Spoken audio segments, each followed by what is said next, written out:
नमस्कार, NDTV special में स्वागत है आपका। मैं हूं अमृत तिवारी। सतना जिले के मातृ छाया ऑर्फेन्स ने बाल कल्याण और संरक्षण में एक उल्लेखनीय उपलब्धि हासिल की है। 2010 में शुरू हुई इस केंद्र ने अब तक 187 बच्चों को दत्तक ग्रहण के माध्यम से परिवार दिलाने में मदद की है।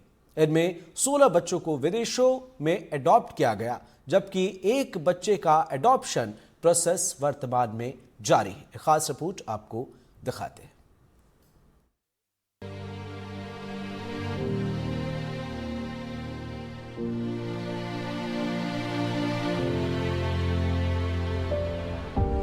अबोध बेसहारा बच्चों के लिए सतना की मातृ छाया संस्था मददगार साबित हो रही है।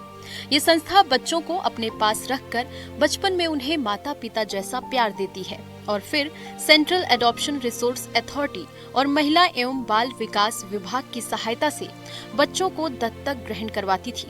परित्यक्त बच्चों की देखभाल करने वाली संस्था मातृ छाया सतना में वो अनुकरणीय कार्य कर रही है जिसे शब्दों में बयां करना मुश्किल है। आज वो बच्चे जिनका कोई नहीं, जिनके जैविक माता पिता ने उनका साथ छोड़ दिया, कुछ परिस्थितियां ऐसी थी जिन परिस्थितियों ने उन्हें अलग कर दिया, कुछ माता पिता से बिछड़ गए, कुछ दुर्घटनाओं के शिकार हुए, कुछ के माता पिताओं के साथ अलग अलग परिस्थितियां हुई, लेकिन वो बच्चे कहीं ना कहीं इन परिस्थितियों में आज वो बेसहारा हो गए। उन्हें साया मिला, उन्हें छाया मिली, मातृ छाया की। सतना जिले की इस संस्था ने पिछले 10 सालों में लगभग 250 बच्चों को न सिर्फ आश्रय दिया, बल्कि उन्हें उनके वो माता पिता उपलब्ध कराए जो बच्चों के लिए तरस रहे थे। आज हम सतना की उसी मातृ छाया संस्था में आए हैं, जिनके बच्चे, जहाँ से गए हुए बच्चे मध्य प्रदेश, राजस्थान, गुजरात, महाराष्ट्र, मध्य प्रदेश और आसपास के राज्य ही नहीं बल्कि विदेशों में, अमेरिका, माल्टा, दुबई, तमाम ऐसे देशों में जा चुके हैं और वहाँ पर वो वैसा जीवन जी रहे हैं जिसकी कल्पना शायद उन्होंने कभी ना की होगी। पिछले 10 साल के अंदर मातृ छाया ने करीब 179 बच्चों को माता पिता की गोद दिलाने का काम किया। इसमें करीब 17 बच्चे ऐसे हैं जिन्हें एनआरआई या फिर विदेशी अभिभावकों ने ग्रहण किया। दत्तक ग्रहण करने वाले अभिभावकों का 2 साल तक नियमित फॉलोअप भी किया जाता है। ये संस्था की जो स्थापना लगभग 10 वर्ष हुई, कैसा, कब से कैसा चलता चला आ रहा है? ये हमारी संस्था सेवा भारती जो राष्ट्रीय स्तर पे काम करती है, ये प्रकल्प हमारा राष्ट्रीय स्तर पे सभी जगह चलता है। आज 44 पूरे हिंदुस्तान में हम लोग काम कर रहे हैं। हमारा उद्देश्य भी है कि हम एक सेवा का काम करें और सेवा का काम, ये इससे बढ़कर कोई सेवा का काम नहीं हो सकता। हमारे जो संस्था के संरक्षक थे आदरणीय श्री शंकर प्रसाद ताम्रकार और दादा आसिम बनर्जी, इन लोगों का ये सपना था कि एनजीओ तो बहुत होते हैं और एनजीओ का उद्देश्य भी अलग होता है, लेकिन एक एनजीओ जो सेवा भारती है, इसका उद्देश्य ऐसा हो जो समाज में एक मतलब स्थापना कर सके किसी कार्य की कि हाँ ये एक एनजीओ ऐसा भी काम करते हैं। तो इसलिए इस काम को हमने चुना और इस काम को हम लोग करते आ रहे हैं पिछले 15 वर्षों से। आपके यहाँ से 15-20 बच्चे जो विदेश गए हैं, माल्टा में, अमेरिका में जी, तो वहाँ पे जैसे जब बच्चे अडॉप्ट हो जाते हैं उसके बाद की फीडबैक्स कैसे लेते हैं आप लोग? वो जैसे कि मतलब हिंदुस्तान में हमारी संस्था करती है, उसी प्रकार से हिंदुस्तान के बाहर जो बच्चे जाते हैं और वहाँ की जो एम्बेसी होती है, उस एम्बेसी में एक व्यक्ति अपॉइंटेड होता है जो इस कार्य को करता है।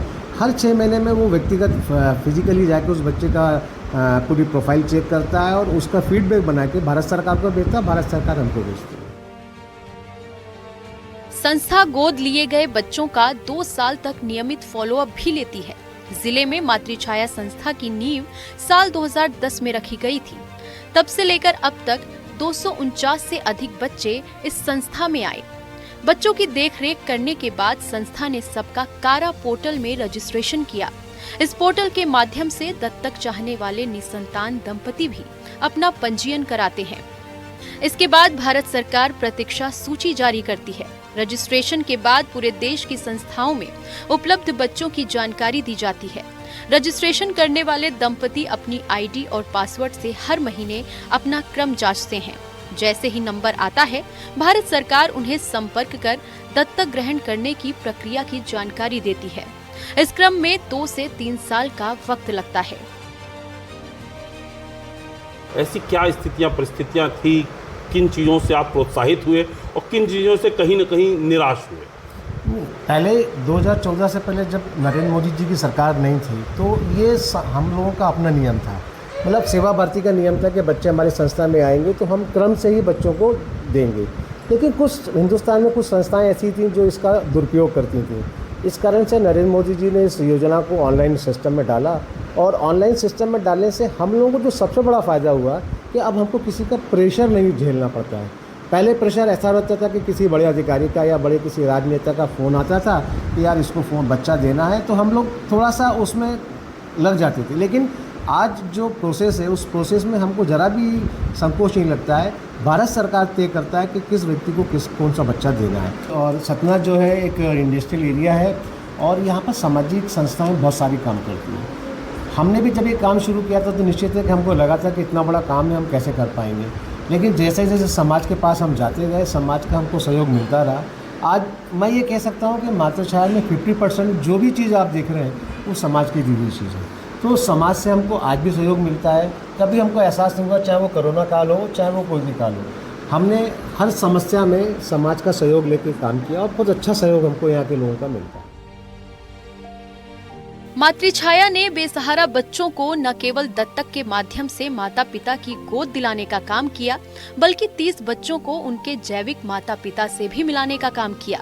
बताया जाता है कि वर्ष 2014 से लेकर अब तक 30 बच्चों के परिवारों को ढूंढकर उनसे मिलाने का काम किया।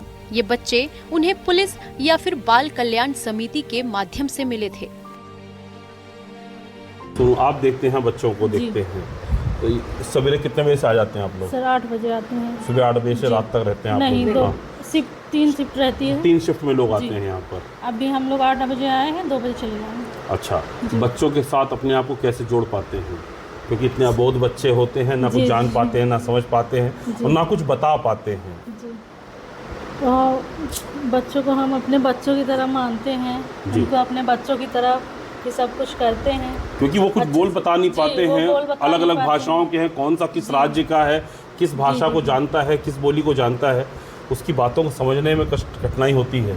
नहीं सर, ऐसा कुछ नहीं, कठिनाई नहीं होती। बस जैसे अपना बच्चा होता है, माँ के रूप में बच्चे को बस पहचान लेती है। जी।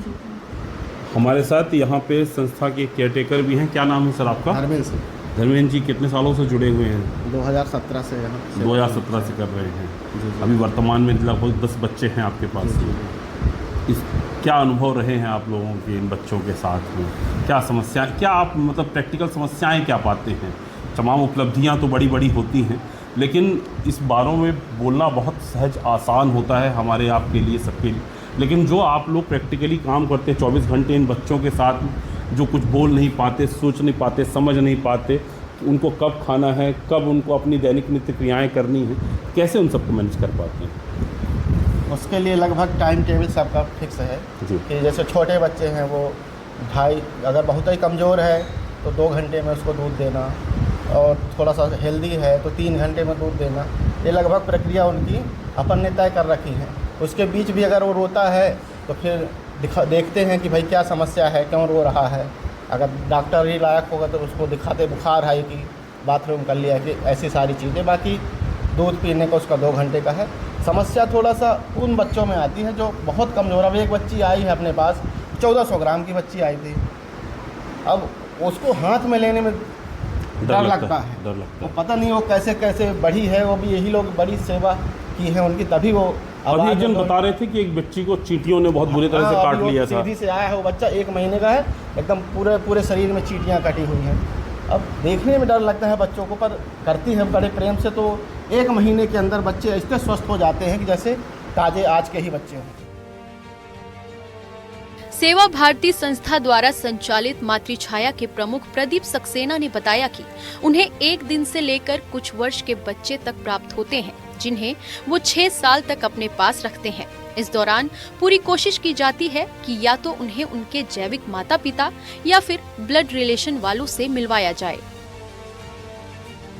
जो बच्चे इन संस्थाओं में आते हैं, सामान्यतः ये देखा जाता है कि आम इंसान ये समझता है कि गोद लेने की प्रक्रिया, देने की प्रक्रिया एक अलग प्रकार की होती है। लेकिन अगर उन बच्चों को जो खोए हुए हैं उनके माता पिता को तलाश करना और कहीं ना कहीं उनकी घर वापसी अपने आप में एक बड़ी प्रक्रिया है।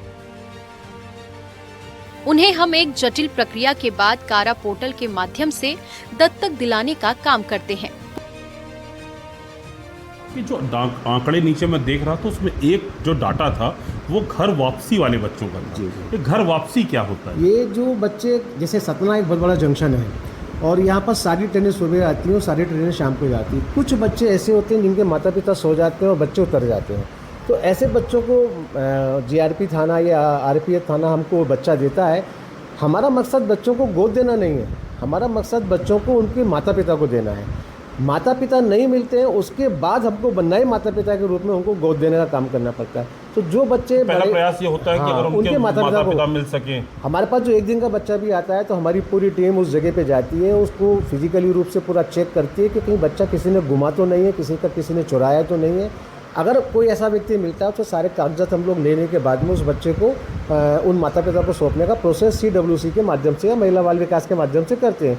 लेकिन जो बड़े बच्चे होते हैं उन बड़े बच्चों को हम लोग क्या करते हैं कि पहले उनकी पूरी प्रोफाइल तय करते हैं और भारत सरकार का एक पोर्टल है मिसिंग चाइल्ड ट्रैक सिस्टम, उस ट्रैक सिस्टम में उस बच्चे की पूरी प्रोफाइल डालते हैं। अगर वो बच्चा कहीं गुमा है और उसकी FIR है उस थाने में तो वो मैच कर जाएगी, वो बच्चा घर वापस हो जाएगा। जैसा कि आपने देखा कि हमने 42 बच्चों को आज तक उनको घर पहुंचाया। वहीं महिला एवं बाल विकास विभाग के मुखिया सौरभ सिंह ने कहा कि संस्था द्वारा 100 से अधिक बच्चों का दत्तक ग्रहण कराया गया। पूरी टीम अच्छा काम कर रही है। सौरभ सिंह जी, ये जो सतना में जो मातृ छाया संस्था कार्य कर रही है प्रत्यक्ष बच्चों को लेकर, इसको कैसे किस रूप में देखते हैं? भारत सरकार की महिला एवं बाल विकास विभाग और कारा, आपने नाम सुना होगा, सेंट्रल एडॉप्शन रिसोर्स एजेंसी, ये मुख्य रूप से ऐसे पेरेंट्स को जो लोग बच्चे को दत्तक के रूप में चाहते हैं, और गवर्नमेंट ऑफ इंडिया का भी नॉर्म्स है कि जो ऐसे निराश्रित बच्चे हैं, ऐसे प्रत्यक्ष बच्चे हैं, उनको हम संस्था में ना देके हम फैमिली को दें। और इसीलिए ये दत्तक के लिए जैसा आपने मातृ छाया का नाम लिया है, ये हमारी सा है, इसको स्पेशल एडॉप्शन एजेंसी बोलते हैं और ये गवर्नमेंट के रेगुलेशंस के हिसाब से ये संस्थाएं काम करती हैं। और हम इन संस्था के माध्यम से और कारा दोनों के माध्यम से उन नीडी पेरेंट्स को, जिसको हम पैप्स बोलते हैं, पर्सपेक्टिव एडॉप्टिव पेरेंट्स होते हैं, जो बच्चे को गोद लेना चाहते हैं, उनको ये सुविधा उपलब्ध कराते हैं। और हमारा जो मातृ छाया है, हम लोगों ने एज ए टीम एफर्ट्स काम किया है, इनको हम लोगों ने ISO भी दिलवाया है। पूरी प्रक्रिया बहुत ही ट्रांसपेरेंट है, पोर्टल आधारित है और संबंधित कोई भी व्यक्ति आज के दिन में भी अपने क्रेडेंशियल्स का इस्तेमाल करके भारत का उसका पूरा प्रॉपर वेरिफिकेशन होता है उस पेरेंट। जी हाँ, बिल्कुल। इसमें हम लोग फैमिली का एक SIR होता है, फैमिली हिस्ट्री होती है, और आज के दिन में 1 सितंबर 2022 से हर जिले के कलेक्टर को ये अधिकार दिया गया है और हम लोग इस दिशा में बड़ा निरंतर काम कर रहे हैं। और खासकर सतना में हम लोगों ने उन पेरेंट्स के लिए एक नवाचार के रूप में ही कलेक्टर महोदय और हमारी पूरी जो एडॉप्शन की प्रक्रिया में जुड़े लोग रहते हैं, उन बच्चों को संस्था में जाके ही वो अधिकार पत्र और जो दत्तक ग्रहण का आदेश है उस फैमिली को, उन पेरेंट्स को सौंपा। जन्म लेने के बाद ही जिन बच्चों को उन्हें मरने के लिए छोड़ दिया गया, वो बच्चे अब विदेशों में रहकर पल बढ़ रहे हैं।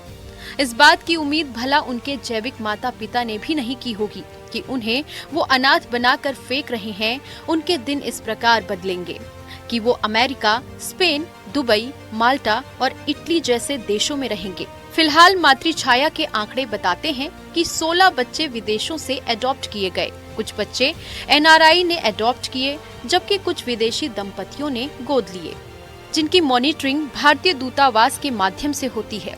सबसे अधिक अमेरिका के 10 लोगों ने दत्तक ग्रहण किया। माल्टा और स्पेन के 2-2, इटली और दुबई से 1-1 बच्चे को गोद लिया गया। परित्यक्त बच्चों के लिए जो उनकी एक अंधेरी दुनिया है, जहां पर कास्ट क्रीड सबको छोड़कर लोग आगे बढ़ के आते हैं। जैसा कहा कि स्पेशली एबल्ड जो बच्चे होते हैं, जिनकी जल्दी कोई देखने वाला नहीं होता, उनको कोई सहारा नहीं देता, उसके लिए कहीं कहीं मातृछाया जैसी संस्था, महिला बाल विकास के लोग तमाम जो कार्य कर रहे हैं वो अत्यंत साधुवाद के पात्र हैं। सतना से ज्ञान शुक्ला, NDTV के लिए।